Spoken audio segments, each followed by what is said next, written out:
You know, the heat wasn't working in the building that well last week, and it seems like this week, even my office down in the corner was like freezing before, and today I was like, oh my God, I gotta take the office. Oh, so it's not me. Yeah, so I think the heat's finally cranking.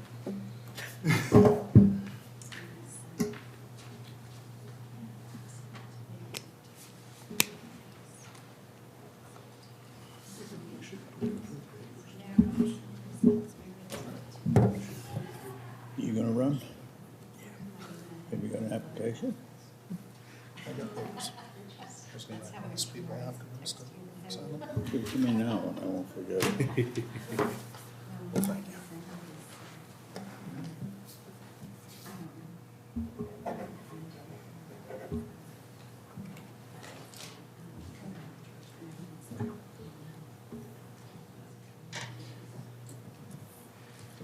You guys want to do it for your fire.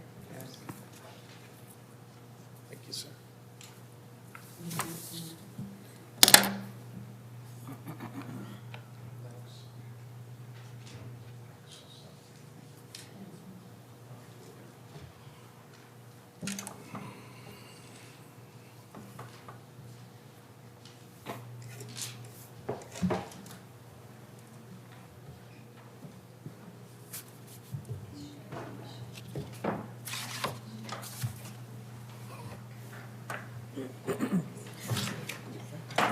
Fire extinguisher.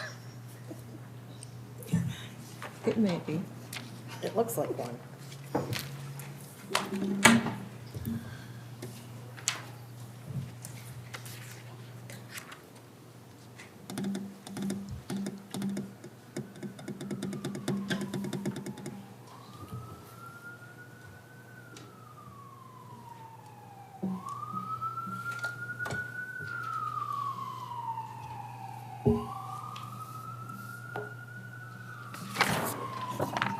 You make notes and then you can't read your own writing. Story of my life.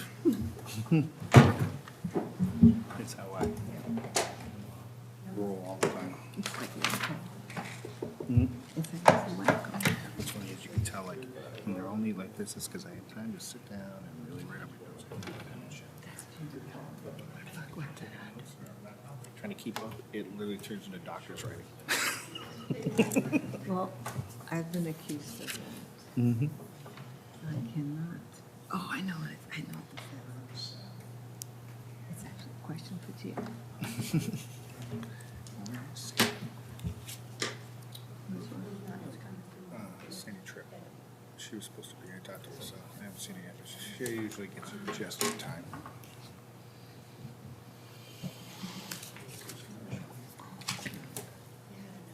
So we got my town clothing.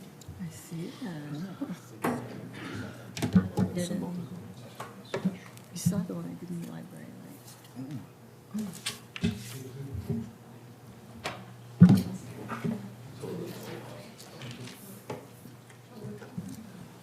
That you mentioned it. I'm sorry? Oh, it's 2 pages, but that's just, that's really not important stuff. So,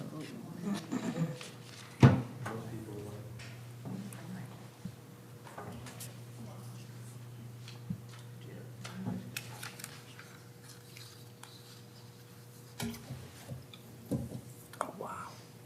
Stained glass. Oh, wow. That's awesome. Now calling to order the Thursday, February 8th, 2024 meeting of the Mashpee Sewer Commissioners. Please stand for the Pledge of Allegiance. I pledge allegiance to the flag of the United States of America and to the republic for which it stands, one nation, under God, indivisible, with liberty and justice for all. Thank you. Please observe a brief moment of silence.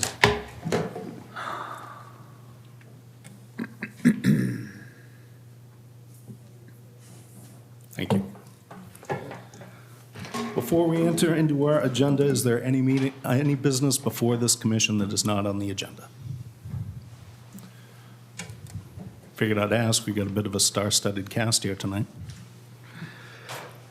All right. Seeing none, Discussion with the approval of the minutes from January 25th, 2024. I move that they're accepted as I written. have a comment. Yes, ma'am. Yeah, I have a correction that I had spoken to Susan about, and there was a correction needed on page 2. Thank you, Susan. On page 2, when I had briefly mentioned the report from this, about the state of the waters, I may have misspoke, and so I said that the headwater, it's recorded that says that the headwaters and the bays are clear, and so the correction is that the headwaters are still clogged or more clogged, and that the bays are clearer. Can you Not clear. identify what you're talking about on the document, please? Page 2, the very top line. Okay. I remember that. No, I don't have it.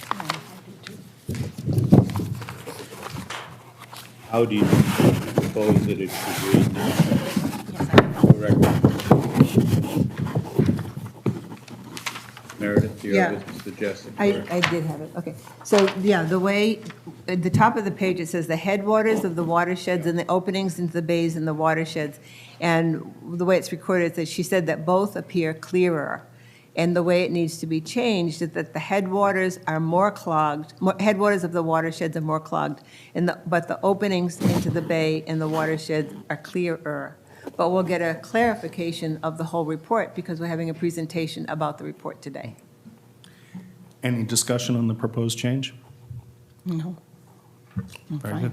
I changed my amendment. I'll make the amendment. So you motion to include Vice Chair's suggested amendments? Yes. Do I hear a second? Second. All those in favor? Aye. Opposed? Unanimous.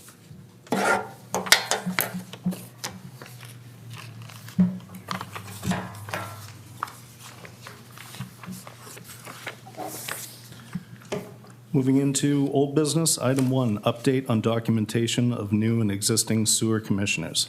Jared. Thank you. So as we discussed last meeting, I just gave everybody a draft version of what I've completed so far on that document. This week, what I've been working on is we've been discussing at other department head meetings and stuff is about the future as far as the enterprise fund, when we establish it, how we do it.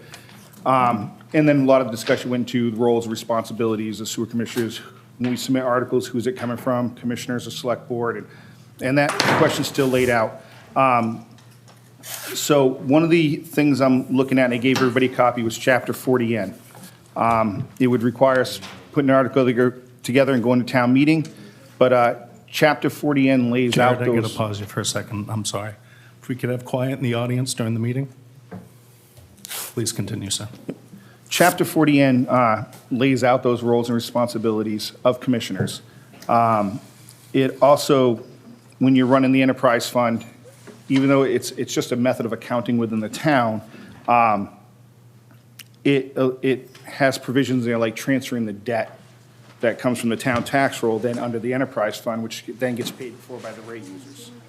So it's a common transition from Chapter 83, which is currently kind of what's governing everything right now, in 41. So I Sorry, just brought it to Jared, everybody. Could we please have quiet during the meeting? I'm not going to ask again. Thank you. Please continue. So what I've done is just provided everybody a copy with the current the current law for your review, and then we can talk about it again in the future. But that's kind of where we're leaning at. You'll see the areas, I forgot that it wasn't in color, so it looks like it's supposed to be highlighted, but it's just a darker gray. Those areas there, some of the areas were I didn't highlight because, for example, the number 5, executive director officers, section 5, that talks about my position. Traditionally, what I've seen in towns that have adopted Chapter 40N, instead of removing the superintendent, making him a sole employee under the sewer commission, they just leave him as a town employee. They go through the regular town employees process. And it seems to work very, very well. So I just kind of, if it isn't highlighted, it means it's probably something that won't apply here or shouldn't apply here. But by all means, read through that area, and if you think there's a reason why we should discuss it, then absolutely. I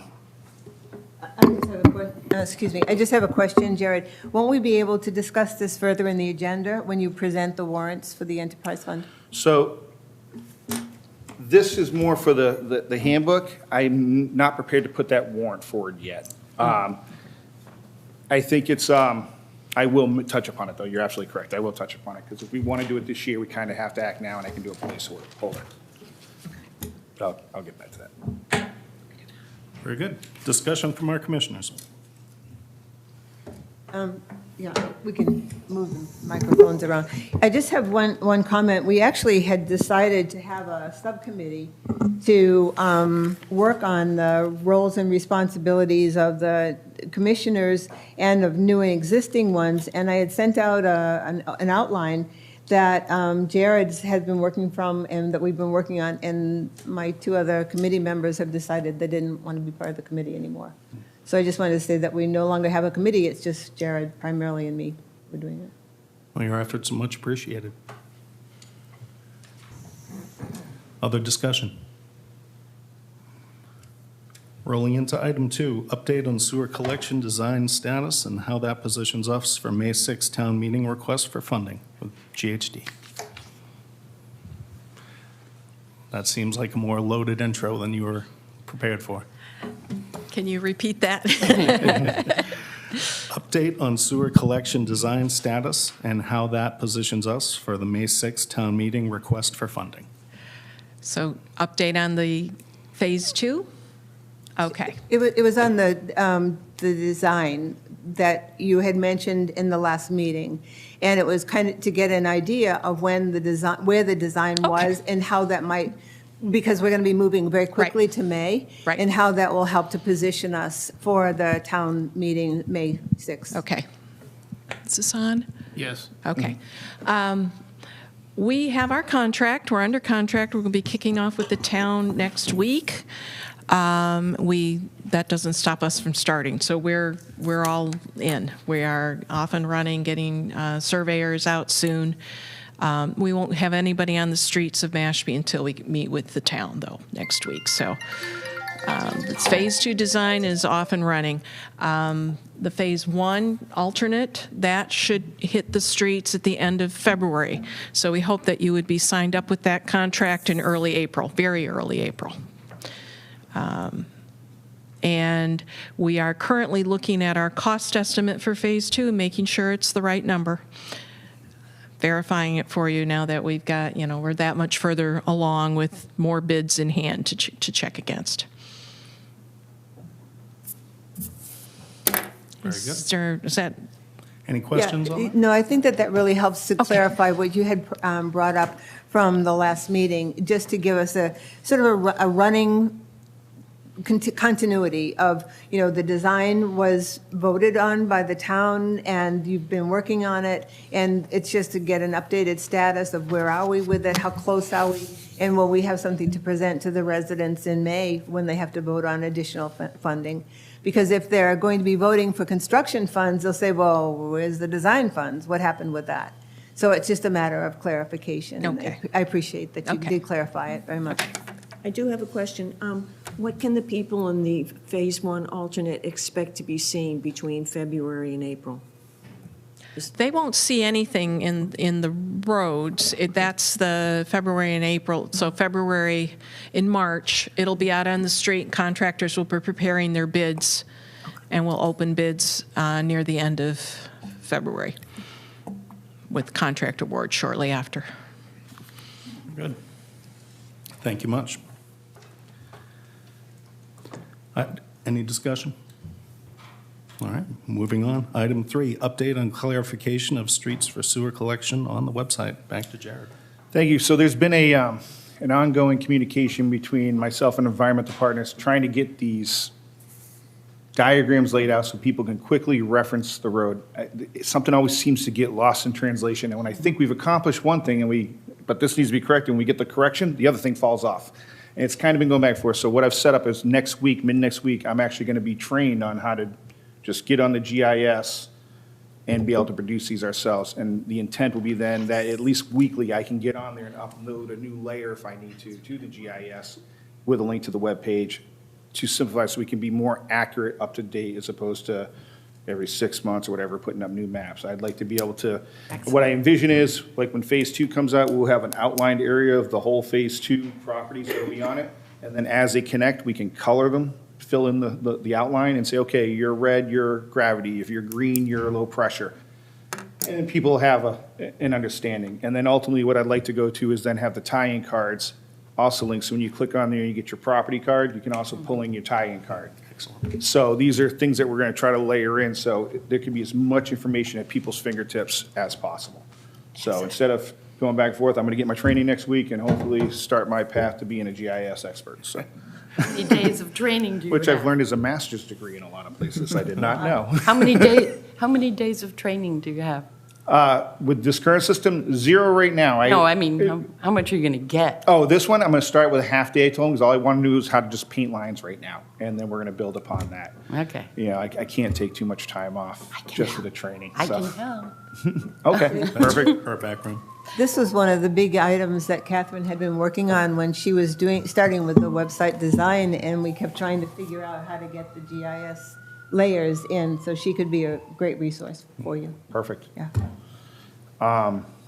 But that's kind of where we're standing at right now. We're trying to get that. I do have a Phase 2 rough road list, but I'm not going to put anything like that out until after we've sat down, had our kickoff meeting, and town has made some decisions, and then we'll start putting that information. I don't want to give out false hope or false information. So. Fantastic. Thank you so much. Yeah, that's a good bit of discretion there, because I know when we've put out things that later changed for normal reasons, there can be some heartburn. So good call. Questions from our commissioners? Seeing none, move on to new business. Item 1, sewer construction update with GHD. Welcome back. That one I'm ready for. Okay. Thank you, Andy. Perfect.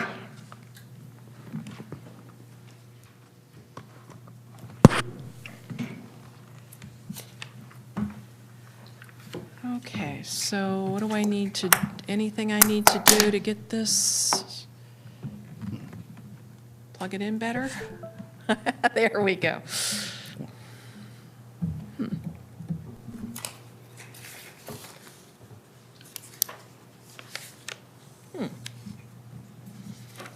Almost out.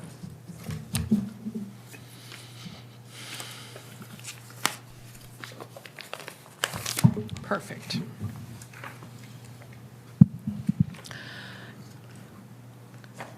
Thank you. I'm going to give you an update of what's been happening over the last month at all 3 of our Phase 1 contracts, beginning with the water reclamation facility. It's actually been quite a busy month. They've been working on buildings, equipment, and sand beds. So we started working out toward the open sand beds on the plant site. Starting with the process building, they're finishing up the exterior work, including the gutters, siding installation. It's not done, as you can see from that picture, but it's getting there. And the trim work is still ongoing. The picture on the right gives you an indication of what your buildings are going to look like when they're finished. The door's not in, but you can see the translucent panels. This plant really doesn't have windows. It has translucent panels that allow light in. They're also removable, those big ones, so you can get equipment out without taking down a wall.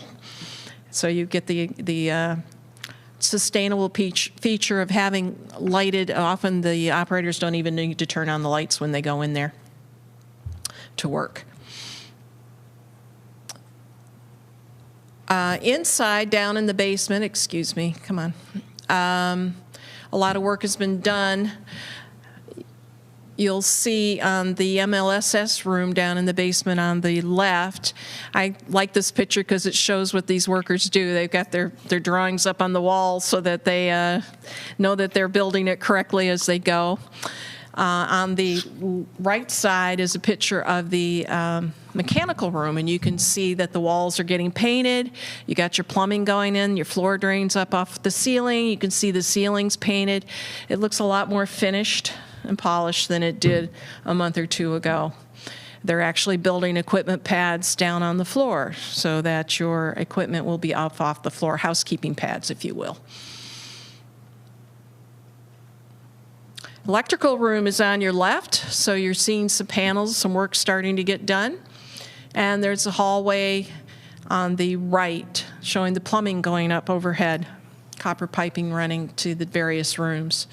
The insulation is only partially shown because they place it where the pipe supports are, and they'll come back and fill it in later. I went the wrong way. Okay. Preliminary treatment building. This building, exterior-wise, is a little further along. It's almost done except for doors. And again, they won't be placing doors till the end, so they don't get beat up. You can see that they've got temporary heating going on here, so they're getting heat into the building to make it pleasant for the workers and protect the equipment that's installed. And last month they were just starting to place the equipment. Now it's installed. So you can see your grit declassifier there, your screenings, your fine screens. And they don't have the floor panels in, they don't have the stairs in, but it's a safe place to walk around. And then on the right side is the electrical room. This is an isolated room in this building. This is your main electrical room. And as we mentioned last month, the MCCs won't be here for a while, but the panels are going in, so they're doing all they can. And now this month we made some progress in getting the sand beds in place. This is your ultimate disposal of your treated wastewater effluent or your treated effluent. This is a look at the sand beds location looking out toward the buildings on the plant site. Here they're excavating for the sand beds themselves. That's the picture on the left. And the one that's above the words is them pre-assembling some of their HDPE or high density polyethylene effluent piping. So that piping is fused, so it's basically leak-free. There are no joints once they're done with it. They fuse it together. So it's being pre-assembled on site, and then you can see from the second picture here that they just pick up that assembled piece and place it in the trench. So you see it coming from the effluent box, one of the runs coming from the effluent box being placed. They backfilled the piping. And then you can see the 4 pipes each one's going to one of the 4 sand beds that are being constructed for this project. We're also beginning to see some equipment going out into the process tanks. In particular, we've got our slide gates going in. Not shown are some diffuser piping in the bottom of the tanks. So they made a lot of progress for the winter months. And now, moving on to the collection system, the north end, really nothing has happened. That's what we expected. They did a lot of work last year, and they're taking a break from this project to focus on the other one. Again, they don't plan any work for the winter. The Sea Oaks condo units are on hold for now. Paving will be done on 2 of the roads once we get into the warmer weather. On the south end, they're still working. They finished up work at Quiniquisette Road and began moving to Orchard Road. And this month, in February, they plan to continue with Orchard Road. This project also has the 2 pump stations. So you can see from this picture, this is the Falmouth Road pump station. They're continuing the electrical work. In fact, you see the panels on the outside on the picture on the left. And you can see the generator's been installed, the picture on the right. Unfortunately, nobody was working, so we couldn't get in to get pictures of the inside. Well, next month. Mashpee Neck is similar. This is the one, the siding's not quite done yet. They're waiting for some replacement siding, but the generator's been installed, and you can see that the panels on the side are in place. Where are we on cash flow? Contract 1, basically 61% into the time, and about 48% of the value of the work has been completed. We're in period 16. Oops, I should have changed that to February. Apologies, but this is February 2024, and well, through January. And they've spent $14.39 million out of their $29.8 million contract. North, this graph shows the fact that they haven't been working there for 4 months, not unexpected, and they are now about equal to where they expected their cash flow to be. And then the south with the pump stations, that's still going at a pretty good clip at $7.34 million, that they've worked their way above what they expected to spend. Any questions? I'll field the first one. Supply chain issues. Any new ones that you might be aware of? No, just the same old one, the big one. Commissioners, Madam Vice Chair. Sandy, I have a question for you. You mentioned it before, and just a clarification on what the alternate rebid.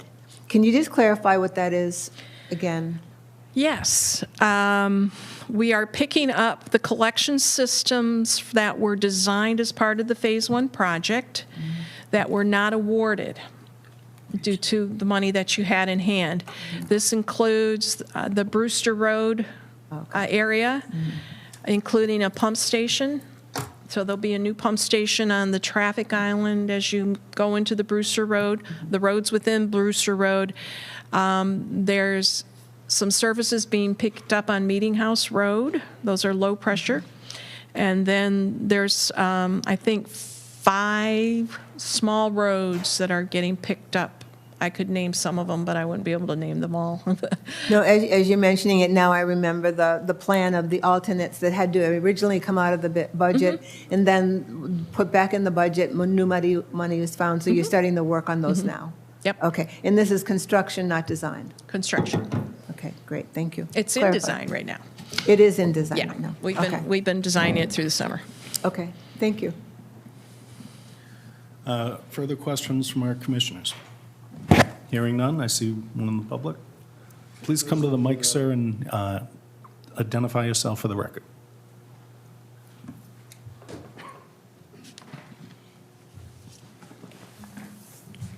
Mark Bracco, Wheeler Road, Mashpee.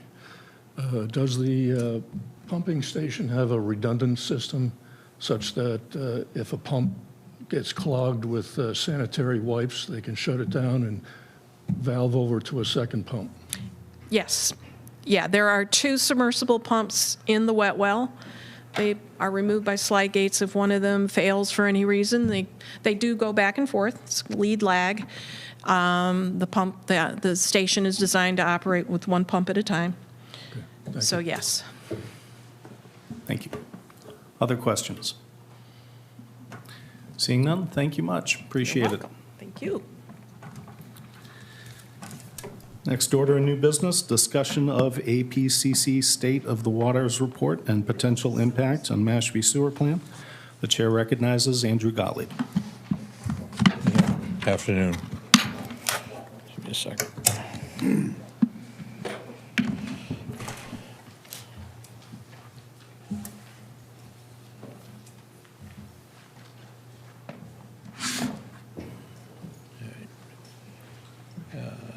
Not sure why it's yellow.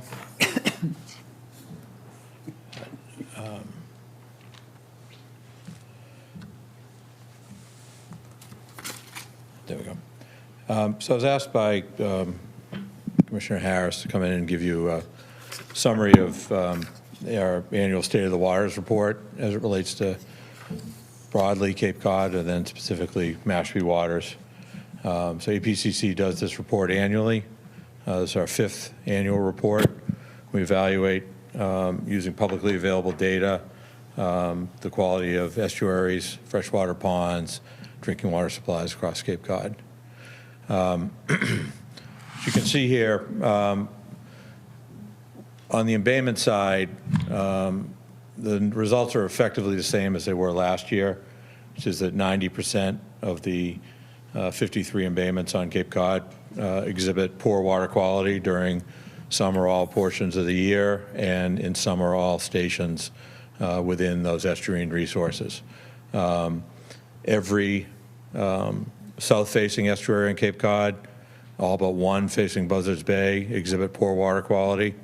The majority of the sites, the 4 remaining that do have good water quality, are on Cape Cod Bay side.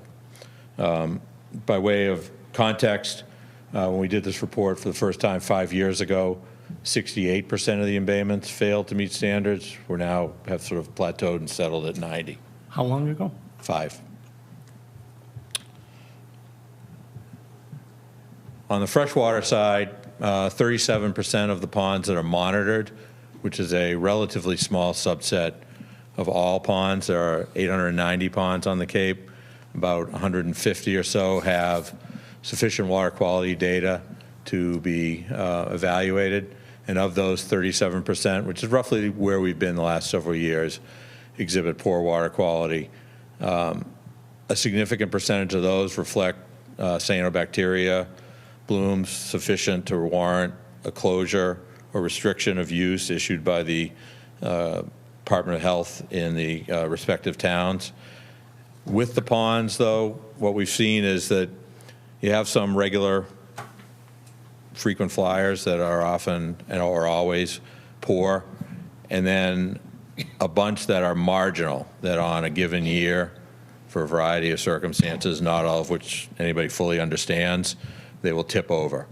So probably, 50 to 60% of the ponds that we have data on are showing signs of decline.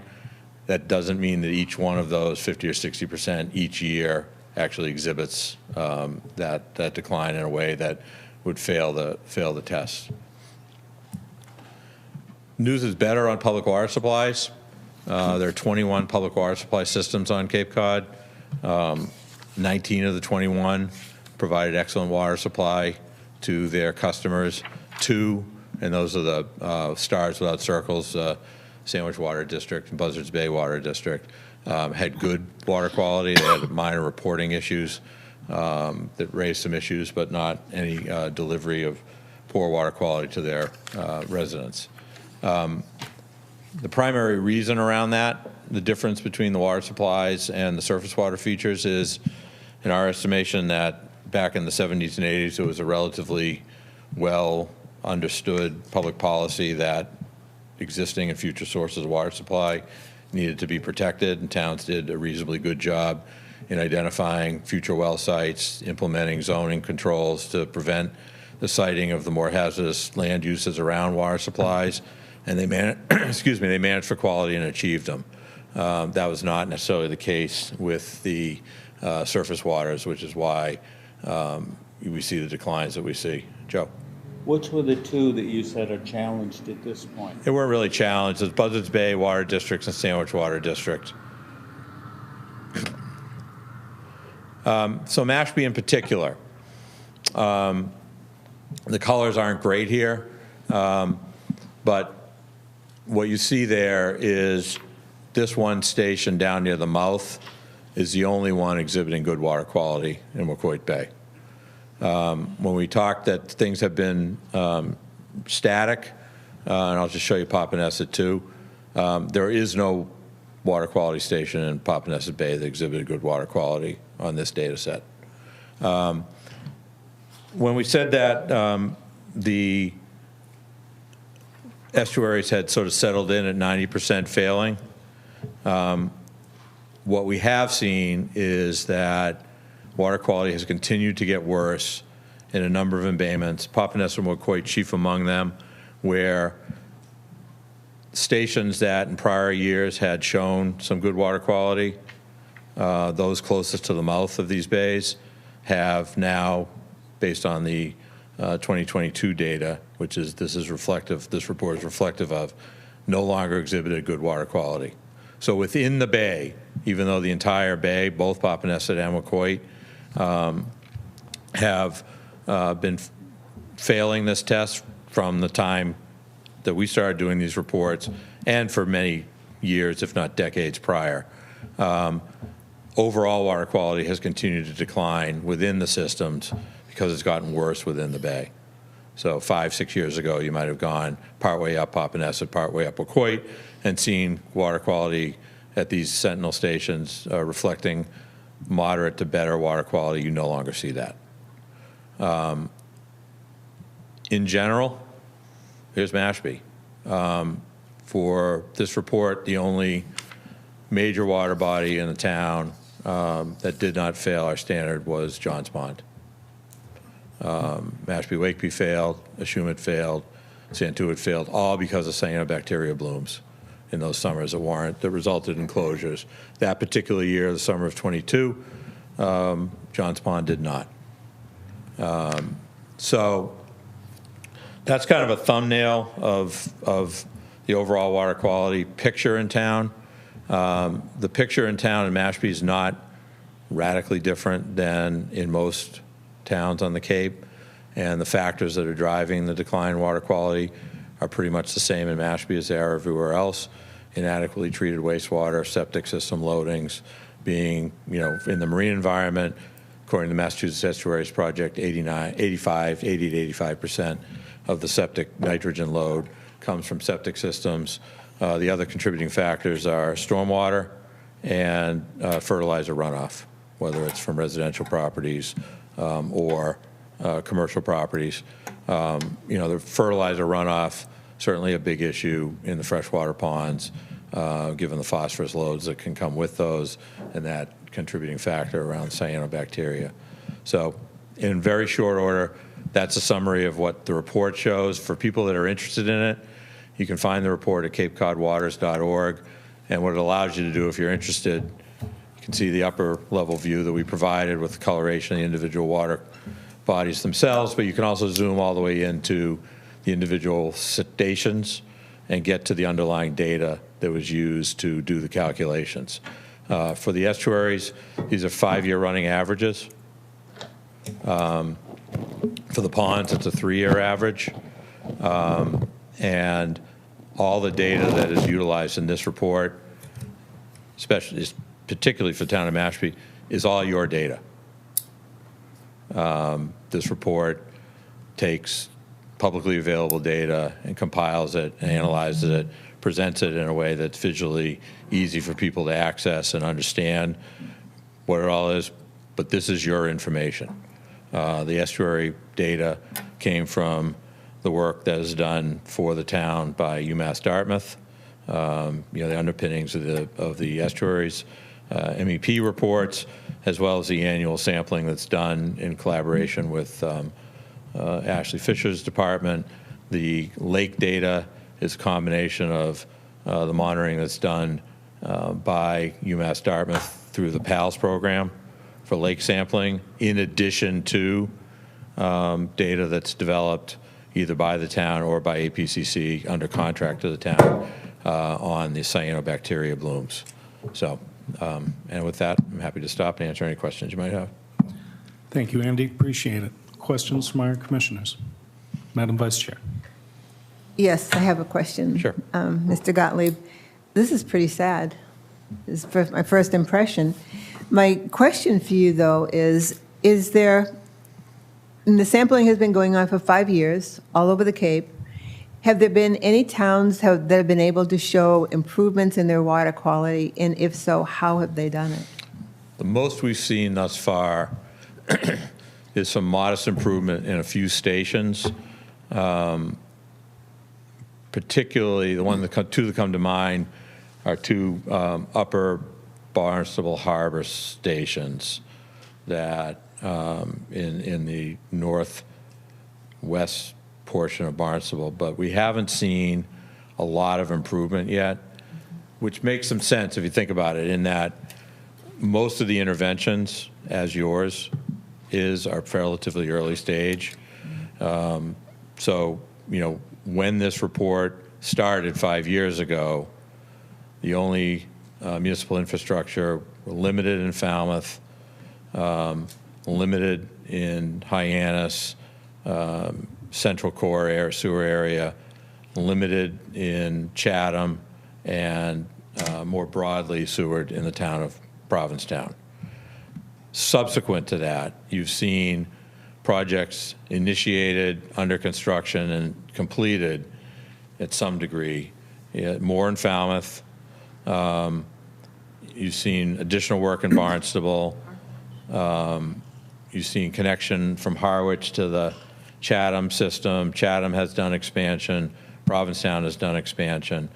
And Orleans has built and opened its facility. So you're seeing lesser amounts of nutrient loading in those communities, in those portions of those towns that are served.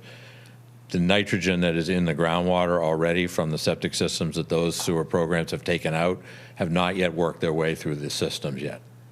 And so those areas you'd expect to stop seeing getting worse and start to begin to get better, as you will here in Mashpee once your system connects people and stops the loading to the extent that you have. But we expect this general picture to stay pretty static and similar for several years.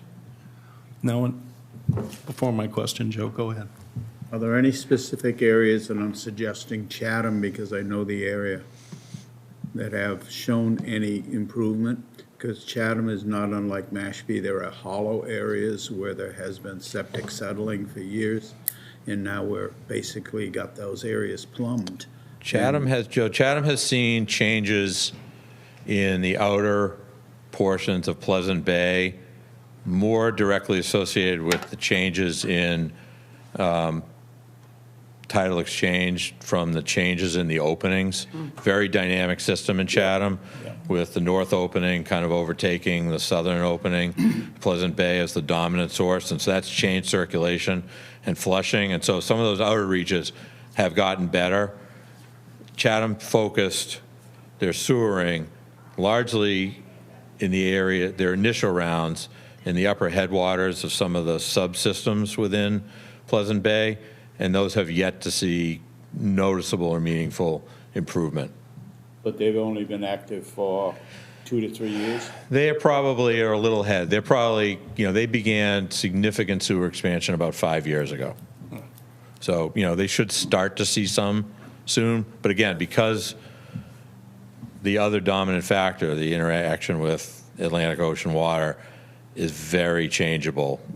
How you attribute that improvement is going to be something that people are going to have to figure out. Question, I don't know if it would be measurable at this point, but is there, a lot of these stations are in close proximity to aquaculture permitted sites. Has there been any measurable improvement or lack of slowdown of the? No, in fact, Chad, I think generally a lot of those aquaculture sites have been challenged by the water quality has gotten so bad that there's had to be a movement of a lot of the cages to move shellfish, particularly the Mashpee River, because it's gotten so hot and such low oxygen, they've had to move those animals out from the shellfish aquaculture areas. So I think you're actually seeing kind of the reverse, that it's gotten bad enough in those upper reaches that the thing that was supposed to help mitigate doesn't have enough habitat to be able to do what was anticipated being done. So I don't think there's been, I think the increases in load have overwhelmed the decreases. I think you could probably say it would be worse, whatever worse means. It would be worse in the absence of the aquaculture program, but without significant load reduction coming in from the upper portions of the watershed, the ability of the aquaculture program to do what it was intended to do is really compromised. Just rearranging deck chairs on the Titanic. Well, I think it remains an important feature of it, but it was never a replacement for broad-scale infrastructure development according to the 2015 plan. It was a supplement, and it would minimize, hopefully significantly minimize into phases 4 and 5, the extent to which you'd need to do expansion. But, I think the decline in water quality got ahead of what the plan anticipated and has made it challenging to maintain the number of animals that would be needed to achieve the results that were anticipated when the plan was fully developed. Well, it's one more thing to make the voters aware of, that it's more than just the tourist industry and our environment that we stand to lose if we don't continue with the sewer project. Yeah, a number of other towns, Falmouth and Orleans in particular, Barnstable to a lesser degree, but in a different way than Mashpee, have significant investment in aquaculture as part of an overall integrated plan. Barnstable doesn't do what Mashpee does. Barnstable tends to rely on private grant holders and aquaculture operations to bring the animals in, whereas Mashpee, Falmouth, and Orleans have been a little bit more invested in the public side in providing the animals, growing them, and distributing through the resource. Thank you. I have another question. It would seem to me, I mean, that the information that you gave us is helpful, very helpful. And when we get questions from residents that say, are we moving too fast? Are we going too far? Are we, should we slow down and moving forward with the sewer project, with our intervention? To show people that there have been, that 5 years ago, that 68% 68% was impaired, and now 5 years later, 90% are impaired. So these are facts that are really helpful to be able to educate the residents, to share with them that we're not moving fast enough, but at least we've got some hope that we can make some changes over the next few years as we begin to keep moving forward. Yeah, I think the experience has been in other places off Cape where some of these mitigation programs are further well-developed. Then when you stop the loading, the systems have the ability to repair themselves. So you first have to stop the loading and then, see before you can even begin to see improvement. So it's a tough argument to make that you're moving too fast because you haven't reduced any loading at all thus far with the investment that you've made. Right. Jared? Yeah, I'd like to piggyback off that. I was actually at a meeting about an hour and a half ago, and Tisbury is now reporting that in the Tashman watershed, they've only got like 60 IAs they've installed, but they've had no new nitrogen added. They've stopped the new construction. They've put in fertilizer regulations. They have aquaculture, and suddenly now they did anchor restrictions, so people couldn't anchor. Now the eelgrass is growing, the water quality's turned around, and they're like, there's no way this should have happened already this fast with what we've only done with using the TMDLs from the AP and everything. It required 800 systems to be put in there, and we're doing it at 60. So there is, I think it's that people get so wrapped around the sewer that we got to look at the whole picture. Storm drain management is a big one. The aquaculture is big as long as you can get rid of the point source. And the environment seems to, once it sees it has the right conditions, it seems to take over and repair itself. Yeah, the vineyard systems have a little bit of advantage over Cape in that they're not so far gone. Yep. And so, in Tajmu and some of those other Edgartown, Great Harbor and the like, you still have remaining limited but remaining beds of eelgrass that can serve as the launching point for restoration. In our estuaries, those are gone. And so the road back is further. Yeah. But it's a really good example that if you just take some of the edge off, even beginning, nature will work with you and make things better. Right. And I just have one more comment. This is a little bit of a loaded question, and it's more asking for your opinion as opposed to, but I know you have the science as well. But as the plans are being made, as, following the 2015 plan and then revising it and modifying it as we go, so if the bays were relatively clearer, at least then the headwaters and the flow from the estuaries, it gives us direction of where we should be, or clarifying the direction of where we should be going with the sewering, is my question. Is it clarifying? I mean, I think the underlying premise of the 2015 plan remains valid, which is that you concentrate your initial investments in the area where you're going to get the greatest return in terms of reduced nitrogen loading for money spent. And, once you begin to see improvement, then you continue to invest in steps according to what the resource is telling you in terms of its remaining needs for improvement. You have a very dynamic plan, and it was always intended to be adaptive in the sense that,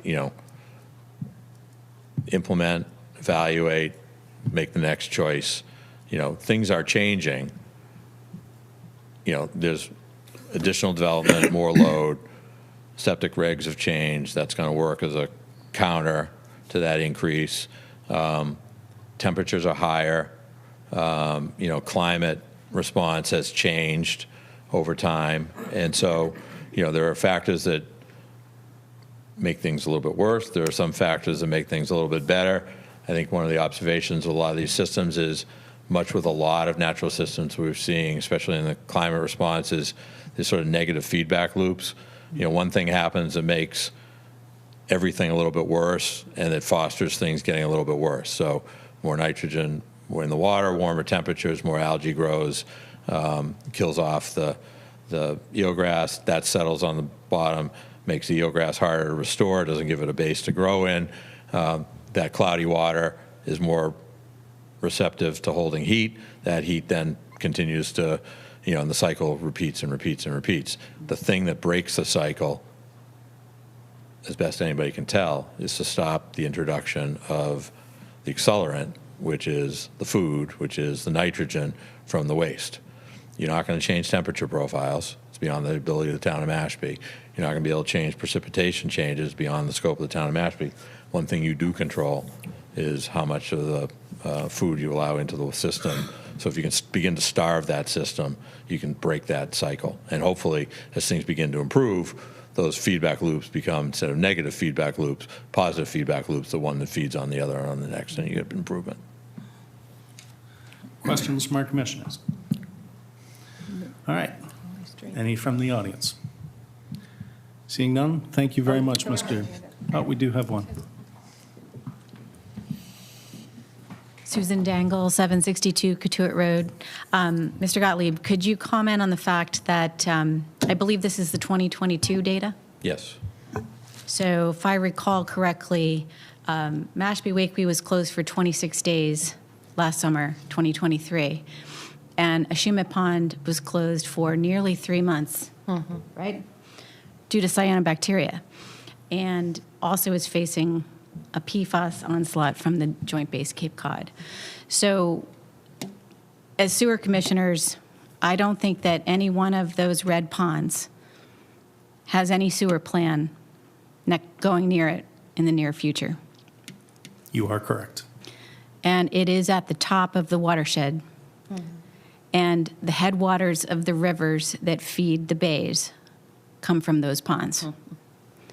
Also so correct. I would hope that what I heard was coming from the change in project scope, and we talked about putting forth the new phase 2 with all of those options that we selected in July, I think it was. Where do we go next? And are we going to tackle the ponds? And should we? Where do they fit, Mr. Gottlieb, in the overall scheme of? To put it on a Cape-wide context, start off with, all the towns develop their nitrogen management plans under the county's 208 rubric with the objective to reduce nitrogen loading in the estuaries. No town on the Cape has a water quality plan that is focused specifically on lake remediation. To the extent that lakes were treated as part of a sewer program, they were treated for the perspective of nitrogen load reduction that would then benefit the downstream estuary, not treating the ponds as ecological entities unto themselves that warranted restoration. So Mashpee's plan doesn't do that. Mashpee's plan putting most of the lake shores in phases 3, 4, and 5 did so predicated on what was needed to reduce nitrogen loading in Wacoit and Papaneset Bays, respectively, not what it would be done to improve the lakes. The data in Mashpee is pretty compelling that all your major surface water, freshwaters have poor water quality. Johns will tip in and out. I can tell you, I can give you a spoiler alert for our 2024 report. Mashpee, Wakeby, Ashumet, and Santuit will fail. They will be red because we know what happened last summer. So you have enough data, I think. You certainly will in Mashpee, Wakeby with the UMass Dartmouth study being done this spring. I think it's obvious and pretty clear that Santuit's stressed from a loading point of view. And you know from data from mitigation done by the base that both Ashumet and Johns Pond are phosphorus loaded and impacted partly by residual effluent from the base's old treatment plant and partly by development in the adjacent watershed. So Mashpee's in many respects no different in that it doesn't have a plan to deal with its freshwaters as freshwaters.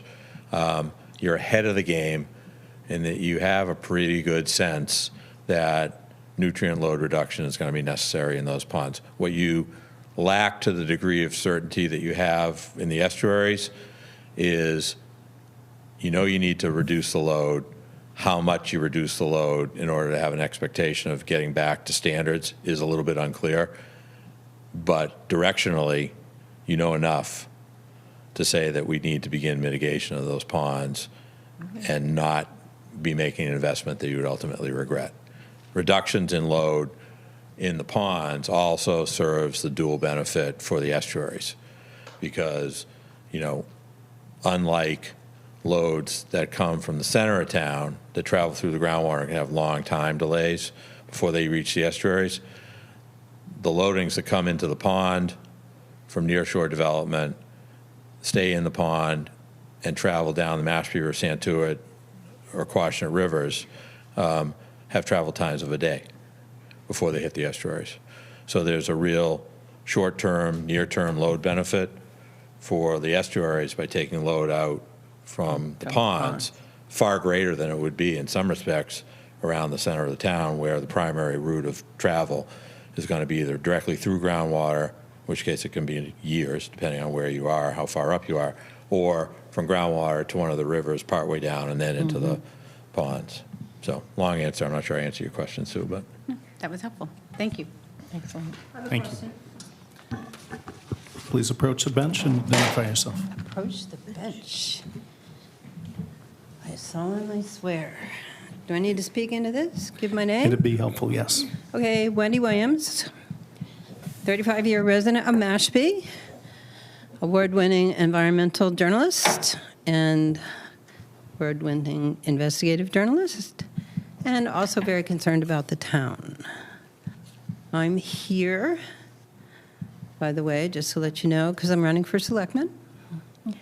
And I want to ask Andrew a question. Shoot. I hear a lot about these UMass Dartmouth research studies, but I personally have been unable to find any published data. I'm looking for published research studies in juried publications. Meredith, I think you probably have a pretty good idea of what I'm talking about.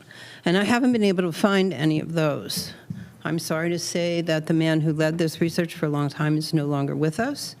So I would like you, Andy, to direct me to the published science studies that have come out of this, what is it, 20-year, 30-year long project? And I'd like you also to direct me and anyone else in the town to the chief scientist of this project so that we can call him up and ask him what's going on. Which project? The UMass Dartmouth study. Any of the UMass Dartmouth studies So all the that are discussed, I haven't finished, that are discussed frequently here, but we don't have any actually published results. So I've been looking for them. Maybe I don't know where to look. So just tell me, what journal have they been in? Where, you know, who else has looked at the work? I'm happy to take anybody's advice on that. So the UMass reports were provided to the individual towns, so they are a matter of public record. So they weren't juried. Would you like me to finish? They weren't juried. Would you They were like just me to finish? They were given to the towns. I'll answer the question. The answer to the question is the reports were done according to a protocol established and reviewed and approved by both the Massachusetts Department of Environmental Protection and the United States Environmental Protection Agency. Okay, so DEP from the state is looking over the data. The methodology was approved. The county ran a peer review process in sometime, I'm going to say 2012 to 2015, did a peer review process of a number of the UMass Dartmouth reports, and that whole review process is a matter of public record. It can be attained by the Cape Cod Commission. Each and every one of the individual reports is available at the respective town halls. There's links to the reports in the Cape Cod Commission's 208 watershed reports, which are updated annually. You can find it on the website. And if you want the data, you can follow the data by following the report that I showed here. All the underlying data is reviewed or published in this report. So there aren't any published studies in juried publications? If the peer review at the county level is not the kind of peer review or the level of peer review that I'm looking for. Again, this is not because I'm saying the information's wrong.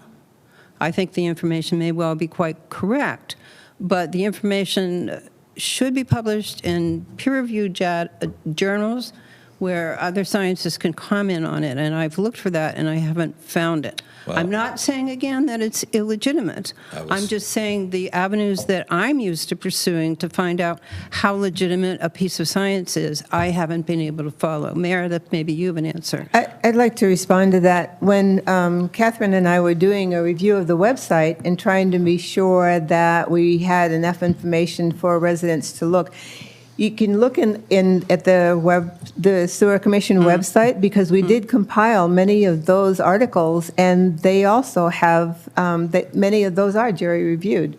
So Okay, I did. Thank you for mentioning that. I did look through your site. Thank you for doing that. It's very important that the public has as much information as possible. But many of the reports and the data and the publications behind the reports are on the website. So if you need clarification I didn't find what I'm with looking that. for, but maybe I don't understand how to use it, so you might be able to help me with that. The other part, if I might, the other part of the review process, whether you find it satisfactory or not, is when the technical reports from UMass Dartmouth are provided to DEP, DEP then takes them and develops what's called total maximum daily load. That TMDL is put out for public review and comment. It's reviewed by DEP, approved by DEP provisionally, and then approved by EPA after their own public review and comment. So, Okay, so I don't really care what DEP says. That's not what I'm looking for here. But I would appreciate it if you would direct me towards now the chief scientist running this project so I can contact that person. I don't know. After You don't know Dr. who the Howe's chief scientist is? After Dr. Howe's died, I don't know how they've reorganized UMass So Dartmouth. we don't know who's running the show. What? The commission can help you with that. We can figure that out. Okay. We'd be happy to. Because I need to talk to somebody about the background of that research. As everybody knows, I'm doing a book about Mashpee. It's called Jean's River. I can talk to you more about it if you want. So I would like to talk to whoever's taken over Brian House's project so that I can interview that person for the book and also for my information since I'm running for selectman. Meredith, I would appreciate it if we could talk later and you can explain to me more about what I need to know. Sure, if we have access to the website, I'll be glad to show you. Okay, great. Thanks very much. Other commentary or questions from the public? Hearing none. Thank you, Mr. Gottlieb. Thank you. Appreciate it. That was extremely informative.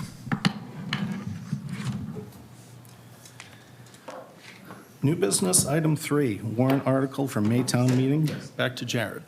All right, so I just wanted to, articles are due for town meeting Monday, for at least placeholders. So I just wanted to keep everybody informed of what's going forward, since your name will be attached to part of it. The first one we put forward was the adoption of the enterprise fund. This is just so we can establish it, but it's to go in effect in fiscal year 2026, with the intent that we'll have a full year to actually build it, make sure it's done right, instead of trying to slam something together after it's approved in a couple of months and get it going by July and having a not well thought out plan. So what we did is we wrote the article for it to go into effect in fiscal year 2026, and that'll give myself and the finance director time to put together the enterprise fund. The next one. Excuse me, Jared. Yep. Yep. Before we move on to that, I had some questions about the enterprise fund, and I do understand that it's going to be a placeholder. and that we're going to get started with, but as you begin to put it together, will you be considering, and I'll give you sort of a number of questions. So this is going to be a proposed operation. Do we have what the annual budget would be? Because my understanding of this is that the revenues would be generated by user rates and service fees. Correct. But initially, there'll only be 439 users or and who would be generating that income, and then beyond that, once the next 1288. So will the proposed annual operating budget be supported as we start to come online successfully? There's no budget involved with No, I know this. there's no budget. The whole idea of this enterprise fund is to be able to be set up, so Yes. there would be a fund that would be supportive. This is like a mailbox. In the future, we will decide what we put in it, how much we put in it, what kind of a budget it has. But it creates the mailbox so that the town will have a recognized destination for revenues, and it won't go into the general fund and be lost. Okay, that I understand. That clarifies So where my there's no questions other- are going. There's no other No. clarification needed now, because we're not creating an active thing. What we're doing is making a place mark to keep the town from getting funds screwed up. So if the enterprise fund is called, as the enterprise fund is set up, the source of the funding is going to be the user rates and the service fees. And there's no, I don't know, I'm so hoarse. There's no real danger, I would hope, from what you propose, that the plant and everything is going to have to be operating. The wastewater department will have to be operating before the funds are actually available. I think, I understand where you're going with this. You see what I'm saying? Yep, You see what I'm saying? So, just so I can lay it out so everybody understands, so that when you do an enterprise fund, it does not mean the wastewater department is no longer a town entity. We are still a town department. What you're doing is you're establishing an accounting method where we retain our earnings. So we can budget for a surplus to make money because we have a project coming up and we want to do like a good business does and save money to do the job and maybe put it ahead beforehand. But it also has a trigger in there for the town taxpayers where if we do not make our revenue that is required to fund our operating budget, the town has to subsidize us. Okay. So it's a subsidy. The good part with the enterprise, though, with the subsidy is the town doesn't have to just say, here, we're subsidizing you, and we lose the money. The town can basically say, we're subsidizing you for right now, you now have to pay us back, and we start making business decisions to do the generate. So it protects the rate users, and it protects the town. And that includes our salaries. Anytime we ask for equipment or salaries, the intent is, like any business, you would not go out and buy a new truck unless you can afford the new truck based off of saving it, as opposed to just raising taxes. So in essence, like when we do the enterprise fund, my salary, which is currently on the tax roll, would decrease the tax roll because it would now roll into the enterprise fund and not the tax base. In fact, the enterprise fund is required to pay back with the town. We have to come up with an agreement where I would pay, and I'll use an example of my last town, Tisbury. I paid 5% of everybody's in the town's salary because in one way, shape, or form, I used the town manager, I used the finance director, I used the tax collector, and therefore, as the enterprise fund, I need to pay a portion for that use, and that's when the town will sit down with the enterprise fund and decide what level that is and how we're going to break it out. We also cover our own benefits, retirements, everything comes through the enterprise fund. So it helps the taxpayers, but there's always, as the department head, if I have to run on a subsidy after the first couple of years or longer than people approach, that doesn't look good on me. My goal is to get us into that black as quick as possible. I also remind everybody that when we start up, we're virtually starting debt-free. The enterprise fund is not responsible for the construction contracts. That is still, because it was voted on to be a tax base through SR funding. So I don't have to worry about making those payments, at least in phase one. So everything we earn will go back into the operation of the plant. So, and it's just my job to try to balance costs and expenses. Does that satisfy your question? Yeah, I'm pretty sure it does. So there is definitely going to be an operating budget for the wastewater department, and that it will be fully operational, because it has to be able to run, and that it'll be running, so again, as you said, it's an accounting method, so that as this, as the fees and the user rates become available, that then goes into, as Joe says, a mailbox, and then those funds begin to roll over to begin to pay for what you've been spending, which you call a surplus. Correct. A subsidy, I'm sorry, a Yeah, the subsidy. subsidies, yes. Yes, so that the town then pays less as time goes on. So the more users that come onto the sewer, Cheaper the the cost. cheaper it becomes. Yes. So let's get out there and get people hooked up to this sewer. Yes. Bring on phase 2.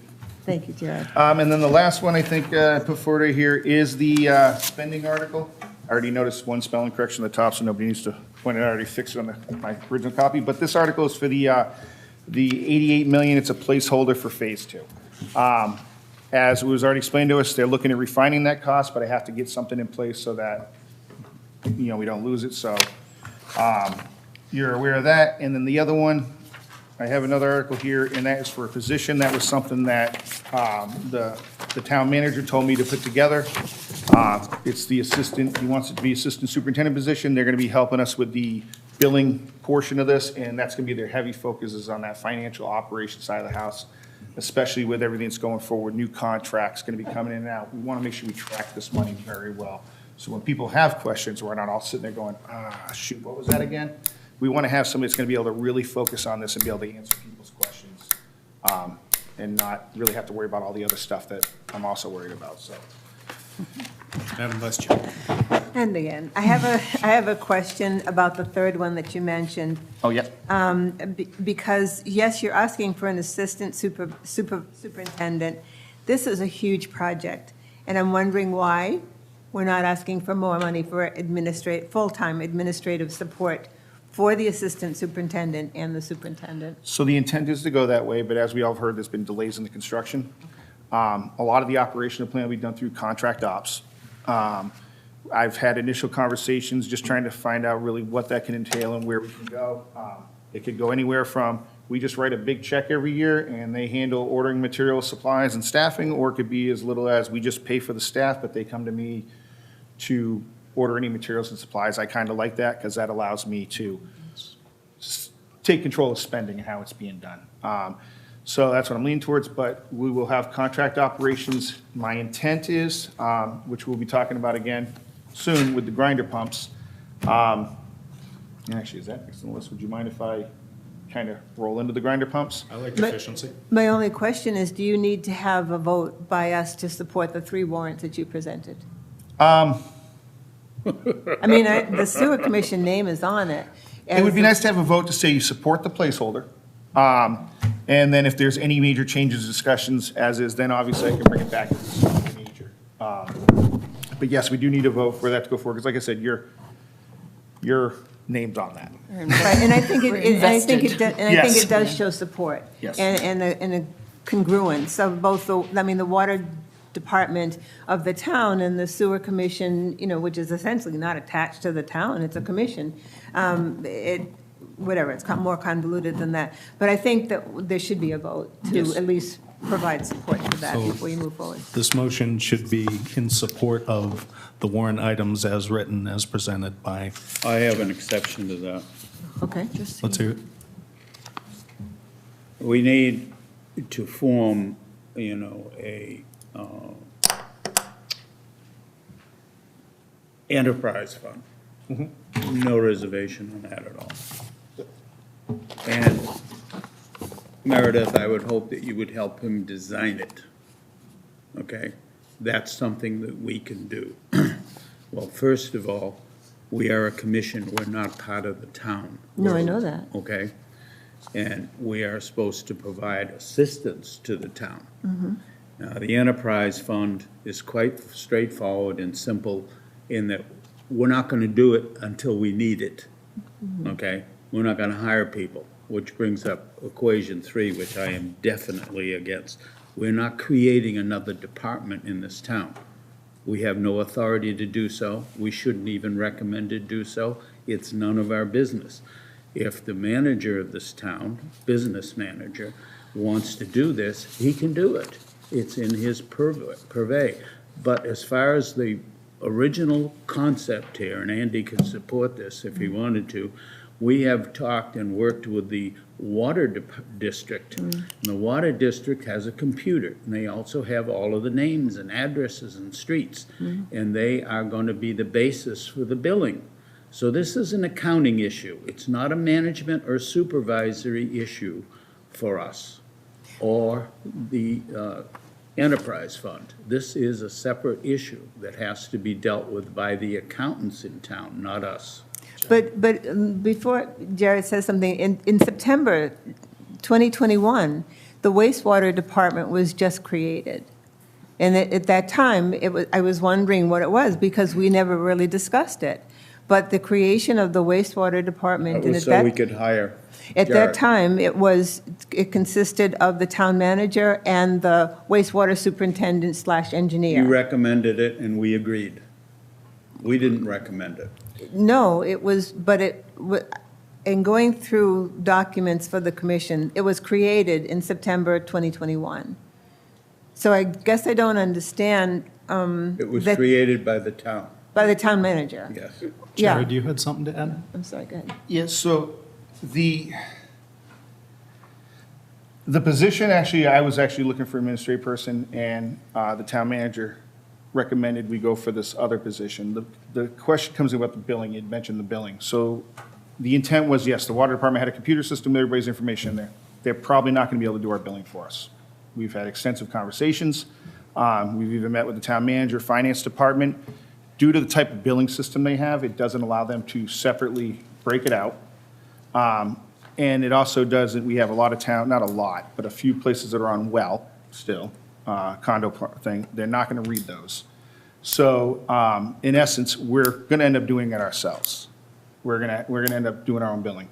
It's really not a big deal. What system we use, if we use Munis, which is currently what the town has, it's just getting that version of the program, training somebody on how to do the billing cycles, and I can go out and do meter reads and everything else. It's not a big deal, but we got to have the person track that. We're going to be doing permits real soon for everybody that's tying in, 400 and something of them. We have to, keep track of that. Meanwhile, still going out and doing inspections, still wearing it. So this position is going to be starting, doing a lot of just that in-house administrative, but the intent is to expand. The grinder pump issue, like I was talking into, originally the town was not going to do anything with grinder pumps. That was a recommendation. And it wasn't a wrong recommendation at the time, but there's a different point of view. I'm an operator. I can fix grinder pumps, hands down. Easiest thing in the world. If you don't know how to, it's kind of a scary thing. We don't want to deal with it. In this case, we do know how to. So we go in that direction of ownership of the grinder pumps, which means the O&M agreement, which means now we're eligible for SRF reimbursement, which I believe you're still looking into to make sure the DEP is in concurrence with it, right, Sandy?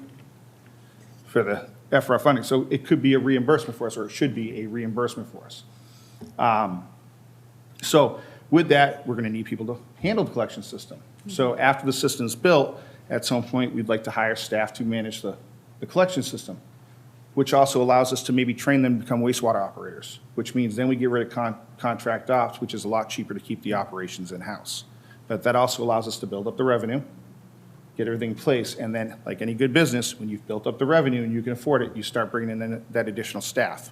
It does save us money in the long run, though. So that's kind of the intent of where this is going. Yeah, thank you for your explanation, Jared. I understand your explanation, but but I also accept what Joe said, that it's more of an administrative issue. And so wouldn't this warrant be more appropriate coming from the select board? Actually, as opposed I get what you're saying. coming My from the- apologies. It does now say that when I sent it up. Okay. I had copied and pasted the open in the last portion of the whole Okay. thing, and I got it from somebody, and so I did correct it, and it has gone upstairs to Terry with that correction to be reviewed by the town attorney. So maybe it would make a lot more sense if we come back to, again, looking at the separation of the wastewater department, which is a town department, and the commission, which is a different entity, to then have as Joe said, the enterprise fund and the funding for the furtherance of the sewer commission be the two warrants that we consider. That would be my recommendation for our vote, that of support for the two warrants, and then the one on the creation of administrative support, the assistant superintendent, be a warrant that then comes from the select board and not from the sewer department. I mean, not from the sewer commission. You live with that, Jared? I can live with that. I can live How with about you, Joe? Yes, there's just one inkling on the warrant for the $88 million. Yes. That's a two-part item. The way you've done it here, it's all one. It's not one, it's two. We could recommend that, A, we establish the Department of Wastewater Management. B, we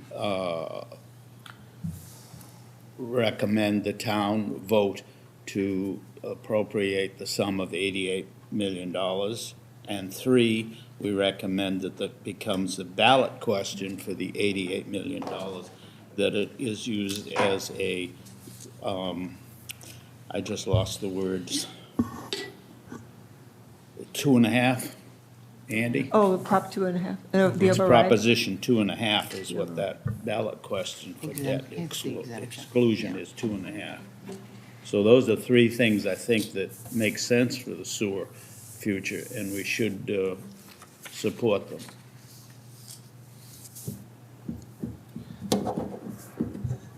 I'm almost inclined to ask that we table this till next, because there's a lot that's been said, and I don't want to force your hand into something that you would rather not see, Well, or, what I did was I did submit them as placeholders. Okay. Because I at least have to get them in there. They gotta build the book, they gotta build the warrant. The select board's gonna have to go through the whole process of what they're gonna allow in their warrant. So it's good to get it in there. It's always an option to be pulled afterwards. So absolutely, if you wanna table it, and people say, we don't wanna support it, that's just the adjustment I make to that placeholder.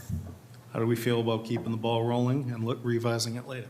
Yeah, I think that in meeting the timeline for the warrants to be going in, and the fact that they can be revised, that we should show our support for the ones that we feel that we have support for today. I don't think we should put them off. Maybe we make a agenda item for our next meeting Well, to I examine actually have a what we suggestion. pass. One Let's of hear the it. things we're actually kind of past due on is maybe we have a joint meeting with the select board. last It's one been a was quite while. productive. It can discuss a lot of the sewer issues that we got with Phase 2 and everything else going, including the articles. It was actually at another meeting I was at, and everybody's like, when's the last time they had that meeting together, that they can, go over these things? And I think that's a great idea, that we maybe have that, and that these are some of the things that can be discussed during that meeting. Then I'll write the And then chairman hopefully of at the that time, select board. GHD will also have a more refined plan for that 88 million. Going forward then, I'll write the select board, request a joint meeting. How do we feel about that? Is that going to meet the deadline for the warrant articles? I've already got it submitted as a placeholder, and this will allow us to make any changes to it.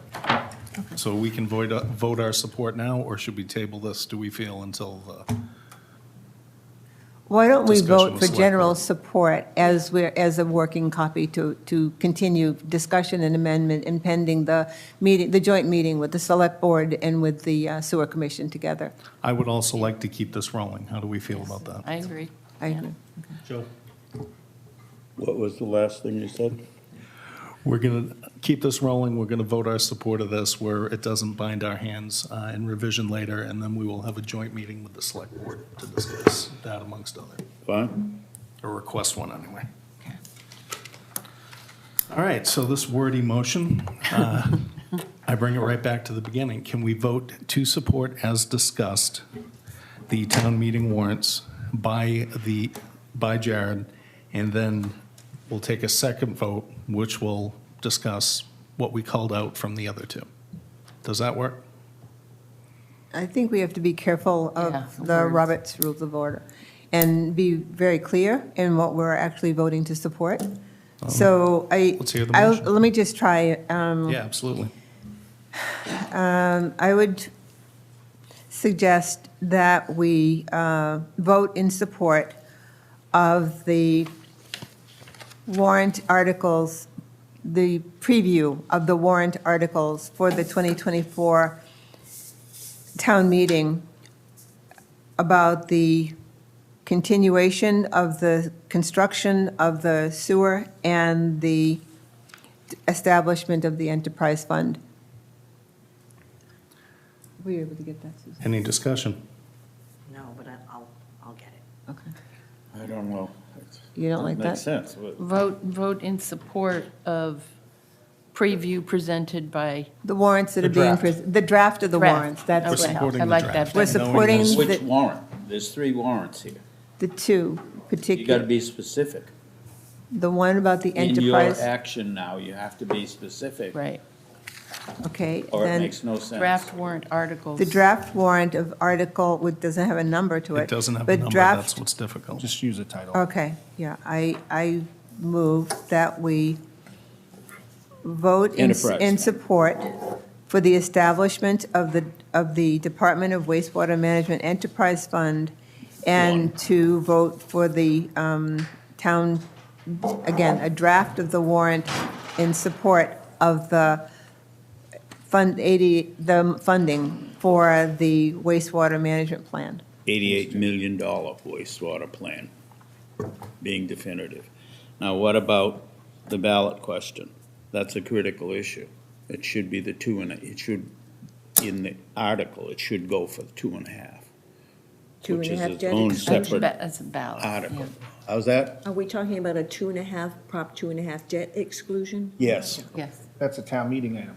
That is. Right. The ballot question is Is separate. after voter. the town meeting item, so you wouldn't, you It wouldn't wouldn't be say part of the that. 2.5. Is it in the town meeting now?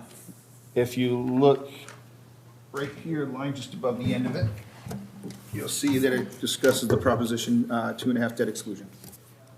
So this is the town meeting. We want to recommend the 2.5.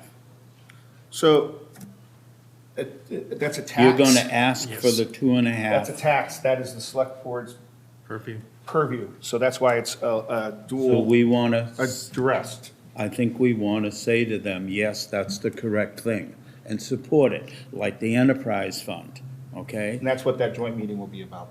We're just asking that you We're support trying to this figure draft. out what to say now as far as our recommendation is Okay. concerned.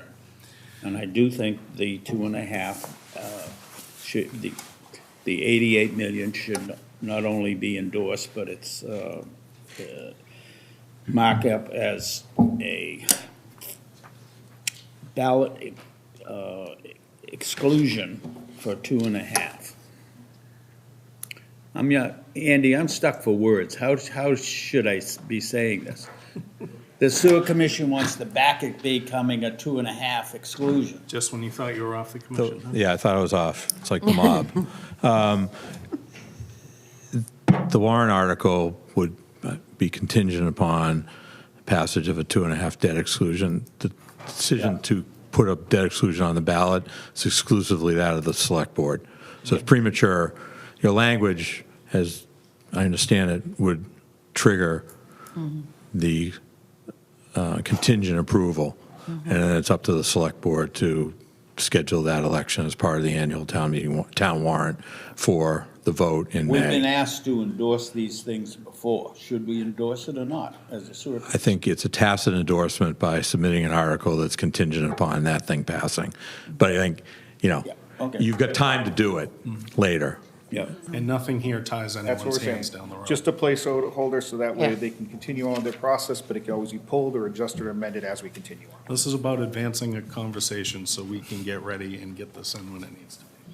Okay, so I move that we support the draft articles as presented by the wastewater superintendent, Mr. Meter, as presented in this meeting. And we come full circle. Do I hear a second? Second. Any discussion? Thank you. All those in favor? Aye. Aye. Opposed? One abstention. Opposed, Mr. Lyons. I have opposed it because we haven't said what we're endorsing. This doesn't make any sense.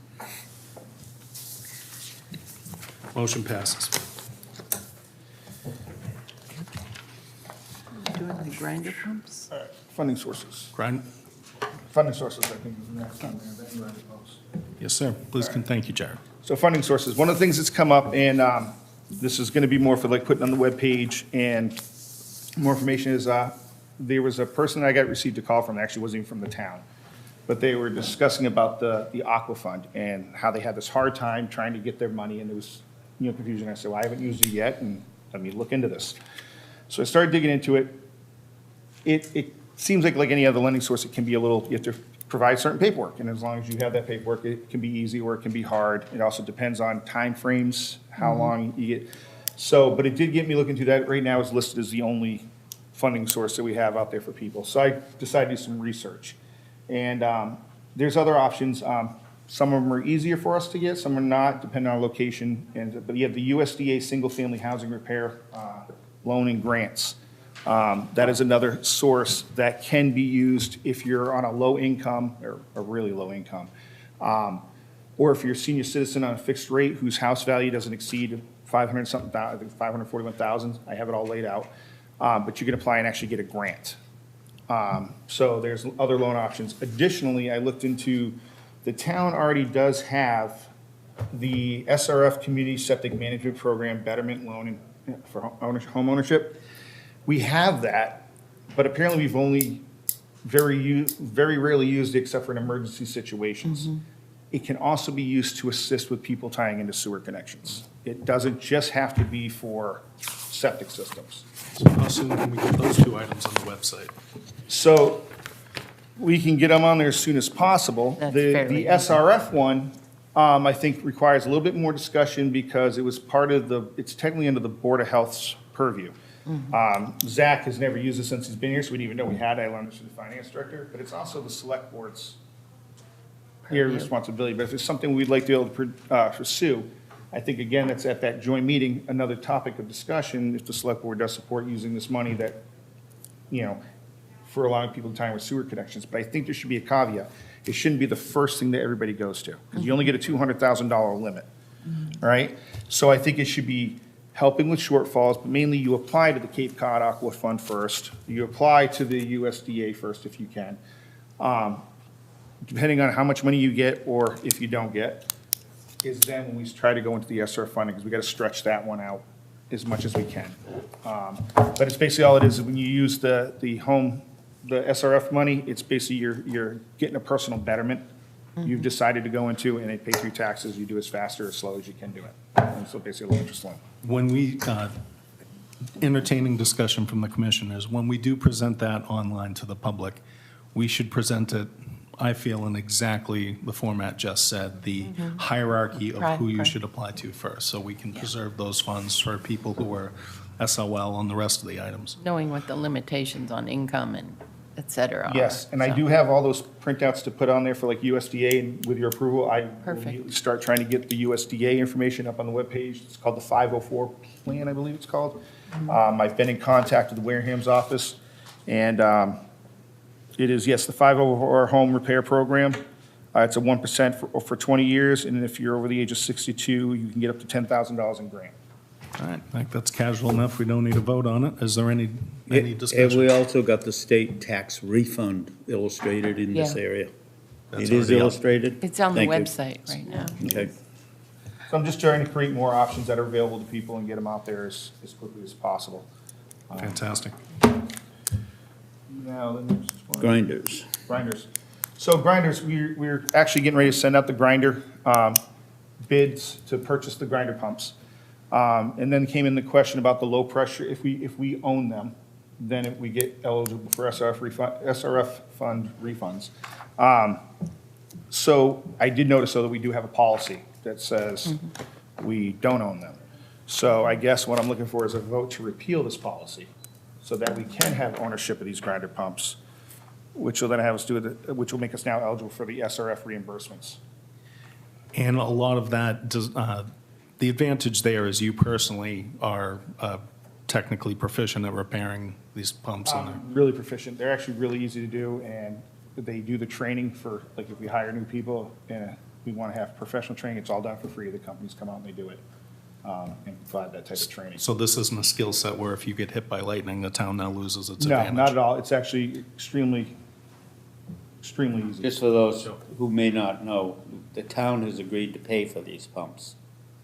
So we own them. Why aren't we saying we own? Well, who does own them? Until we say What was that. the rejection you just referred to? So we purchase them, but then we drop them off to the homeowner, and the homeowner then takes ownership of them, which means they get their own operation and maintenance agreements. That's the part that makes it so we're no longer eligible for SRF refunds. So as long as we control the operation and maintenance, we are eligible. And this also now, when we think about it, when we go on to the 1,200 phase 2 units, how many more of those people are going to have grinder pumps? We probably really want those reimbursements then and not continue on the same path. So you're recommending that we repeal from the rules and regulations the fact that the. Policy number 2. Policy number, so that seems pretty straightforward. Yep. We're recommending that the selectmen reject the policy we have now, because we don't make policy. Actually, it says it was approved by the Sewer Commission, January 26, 2023. And you can make policy. Yeah, we do. When it comes to collection system Yeah. and stuff like that, absolutely. I'm just curious, if I could, do you have an idea how many grinder pumps you need to purchase for phase 1? What do we have in the phase 1? Probably about 33. 33. And not all of them are full chambers. 3 of them, because we did a 10-to-1 ratio for the spare pumps, or is it going to be 33 plus spare pumps? I mean, not really, but Okay. we have 33 homes. Okay. Ish. Maybe it's 35, maybe it's 32, that will require a grinder pump. Okay. It's a little less than 10% probably. Okay. Curious. So we're already asking quite a bit of our voters and homeowners to keep this ship afloat. I like the idea of relieving any burden we can. Yes. From them. So this, I am very much in support of what you're doing here. I'd like to make a motion. Yeah. Please do. I move that we remove the policy, or we remove, that we remove or rescind the policy on ownership of the grinder pumps, on low-pressure grinder pumps, to then have the pumps owned by the town as opposed to being owned by single-family residential properties. Ownership remains with the town. Yeah, and that With doesn't. the town. So that That the does or ownership does remains not with the need a town. policy, is my current. So, yeah, we're just repealing it. Okay. Yeah, so Is we're there any doing- discussion? I would like to second that, Madam Vice Chair. Second. Second, okay. All those 3. Voting, all those in favor? Aye. Aye. Opposed? Unanimous. The last thing I wanted to bring up was actually something that was brought up to me in a meeting, and it's about the time of the meetings. So Thursdays at 2 in the afternoon, people work. People that might want to participate can't participate because they're at work. And then you have people say, well, I never knew. I didn't know that. So I can't say, well, did you attend the meeting? Because they might have been working. So I do recommend, and I checked with the clerk's office, to move the meetings to Tuesday evenings, whether it be 5 or 6 p.m. I'm flexible on that one, but at least it's more conducive to people working during the day, and it will allow more chances for public participation and input. And also maybe new sewer commissioners, if people are moving on, or, filling. And I think it might be a little bit more easier, because I did read that in my first email here about one of our commissioners stepping down, that time was an issue. I'd like to use the bully pulpit here a little bit to support this. We've had a commissioner who had to leave the commission because she works a 9 to 5. I also work during the day and have missed meetings because I couldn't get out of work. I do recognize the fact that many of our most involved commissioners are involved as much and provide as much input and help as they do because they have the flexibility in their schedule to do that. That work is greatly appreciated, and we can't do without it. That having said, for the reasons Jared stated, I think it would be better if we did meet at a time when the working public could attend, seeing as how we're asking them to pay quite a bit of money to clean up our waterways. I will now open up for discussion. Madam Vice Chair. I think this is probably the 4th meeting that we've spent time discussing it, and each time we've decided not to. I don't support it, so. Well, it's changed, as Jared is among us now, so he's bringing up the same subject that we've chewed on for quite a bit. I have been able to find the best time, which will allow us to have to the live television access. Thursdays doesn't work, but we have 2 other competing committees. So Tuesdays really is the only day that we have available, and we're to still achieve the live television feed, and this room is open and available to us. If not, we. 5 o'clock would be doable? 5 o'clock would be doable for me. I actually prefer it because I don't have to drive all the way home to come back, but either way, I'm flexible. I don't mind driving home and come back. I just don't have to. And I remember some of your reasons for not being able to support the later meeting, so I would support. 5 o'clock or just I would call it, support or 5. Zoom in or something. Well, my thought is that even if we change it to 5 o'clock, there's nothing that says that has to be in perpetuity. We could change it if we find out that there's no greater participation. That is true, Commissioner Sprout. Yeah, and it may depend on who participates on the sewer commission, so people come and go, right? So. I was just more concerned because we're going into phase 2, and Yeah. I want to try to close some of the gaps in information that might have happened in phase 1. It's a learning process. No, I Everybody's agree. learning. And trial and error, and I think one of those is we need to try to find ways to make it easier for people to know, and especially participate. when we're asking for large sums of money, and I want to try to be convenient to those that are going to be paying for it. Well, we used to meet, and we actually switched it, how many years ago? To meet during the day. 5 or 6 years ago, so we could And get it our was- participants in here that we need. Now we need our voters in here. I would be in support of it if, in fact, we kept track of it and that we knew that it really was going to be beneficial. If it's saying that we'd get additional participation, I'd like to see that that happens. If we don't, then I don't see any reason to change it. So I would like to do a trial period. If we're going to do it, then perhaps a trial period with getting an idea of how much additional participation we get. I think that's more than fair. Let's try a few months, yeah, a couple months. I would like to motion that we change our meeting time to 5 o'clock, alternating Tuesdays, as stated by Jared, for a trial period of 6 months. We will examine public participation. Tuesdays or Thursdays? Tuesdays. Tuesdays. You did say Tuesdays, Tuesdays, right? yes. All right. This will last for 6 months, at which time we will evaluate whether or not it has increased in debate and discussion, and decide to retain the time or push it back to where it was. I just have a question of Susan Donovan. In order for us to get on the calendar, what is our time frame that we would, if we were going to make any change, by when would this have to go in? It would have to go in by Friday, the agenda. So what would be, I guess my question is, how early could this be started? Starting to chase you guys Tuesday. Okay, so, no, I'm not just asking about the agenda. By when would you have to get into the county clerk's office that there's a change in the overall schedule, since there was a month-long, or several-month-long schedule that we had to put together? I don't know. Okay. Somebody will have to. Oh, ask the them. town? I went and talked to them already. Okay. All I gotta do is just get a vote, and she said, go and let them know, because the space is available. They've already determined the space is Okay, available. as long as we know that we're meeting a time frame that will track the amount of participation that we get, then I'm good with it. Okay. You said Tuesday or Thursday, didn't you? No, sir, I said alternating Tuesdays. Alternating Tuesdays. So like we do now. So we'd meet Do we need to vote on a it? week and Oh, yeah. a little less than 2 weeks from today, for example? Yes. Okay. I work with the Shellfish Commission once a month on a Tuesday at 7:30. Do you know which part of the month? I would have to look at a calendar. I Can think we, it's can we the wait to third. set which alternating based on your schedule then? Okay, but it's one day, so I Right. don't know. It feels like we have the support for something I We'll felt just strongly work out about. the details. This commission We'll work out will the work with details. you Yeah, we will. if there's an issue. You can work it out, right? You're invaluable to us. Cognizant of her needs? Yeah. Yeah, okay. Absolutely. All right. Okay.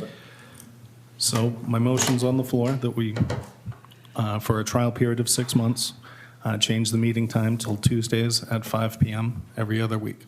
I second that. All those in favor? Aye.